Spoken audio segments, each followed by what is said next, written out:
Ժողովուրդ օրաթերթի տեղեկություններով իշխանական շրջանակներում շարունակում է գերիշխել այն մոտեցումը, ըստ որի պետական հիմնարկներում պետք է բացառվեն Արցախի պետականությանն ու խորհրդանիշներին առնչվող ցանկացած դրսևորումներ։ Սակայն պետական փաստաթղթերը բոլորովին այլ պատկեր են արձանագրում։ Թերթի տեղեկություններով, եթե պետական հիմնարկներում Արցախի մշակութային ժառանգության ներկայացումը համարվում է անընդունելի, ապա ինչպես է ստացվում, որ նույն Հայաստանի Հանրապետությունը ԳԳՄՍ նախարարության միջոցով 2023-27 թվականների մշակութային ռազմավարության շրջանակներում պետական միջոցներ է հատկացնում Արցախի մշակույթի պահպանման կենտրոն հասարակական կազմակերպությանը։ Այսպիսով ստացվում է ակնհայտ իրարամերժ իրավիճակ։ Նույն պետությունը մի ձեռքով ֆինանսավորում է Արցախի մշակույթի պահպանությունը, իսկ մյուս ձեռքով պատժում է մարդկանց հենց այդ մշակութային ժառանգությունը ներկայացնելու կամ դրա խորհրդանիշները պահպանելու համար։ Գրում է թերթը։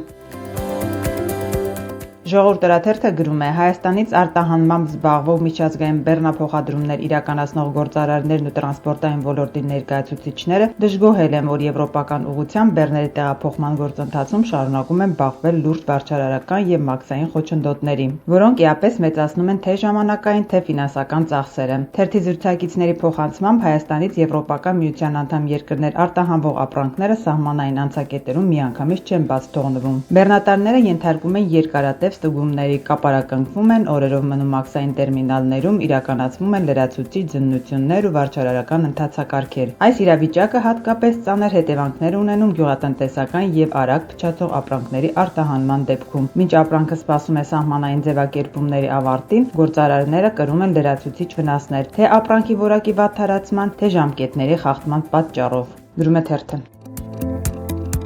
Հրապարակ թերթը գրում է. չնայած Դոնթի բանաձևով ազգային ժողովի հանձնաժողովներից մի քանիսի նախագահությունն ասնում է ընդդիմադիրներին, եթե 12 հանձնաժողով ձևավորվի։ 3-ի նախագահներին պետք է նշանակի ուժեղ Հայաստանը, սակայն ՔՊԱ-ականները նախագահի թեկնածություններ են առաջադրել բոլոր 12-ի համար էլ, բայց առաջադրումների պատկերից հասկանալի է, որ պատրաստ է մի քանիսը զիջել ընդդիմադիրներին։ Օրինակ Բաբկեն Թունյանը, որն անցած ազգային ժողովում ղեկավարում էր տնտեսական հանձնաժողովը, առաջադրվել է ոչ միայն տնտեսականի նախագահի համար, այլև ֆինանսավարկային եւ բյուջետայինի, որը ղեկավարում էր Ծովինար Վարդանյանը։ Վարդանյանն էլ է հայտ ներկայացրել։ Սա նշանակում է, որ իշխանությունը հակված է այս երկու հանձնաժողովներից մեկը տալ ընդդիմությանը։ Երկրորդ հանձնվելիք հանձնաժողովը թերևս կլինի տարածաշրջանային եւ եվրասիական ինտեգրման հանձնաժողովը, որտեղ թեկնածություն են առաջադրել Հասմիկ Հակոբյանն ու Տրդատ Սարգսյանը։ Հակոբյանը նաեւ մարդու իրավունքների հանձնաժողովի նախագահի համար է առաջադրվել, Տրդատ Սարգսյանը առողջապահության, իսկ երրորդ զիջվող հանձնաժողովը կլինի մարդու իրավունքների հանձնաժողովը, որը բոլոր ժամանակներում ընդդիմության ներկայացուցիչն է ղեկավարել։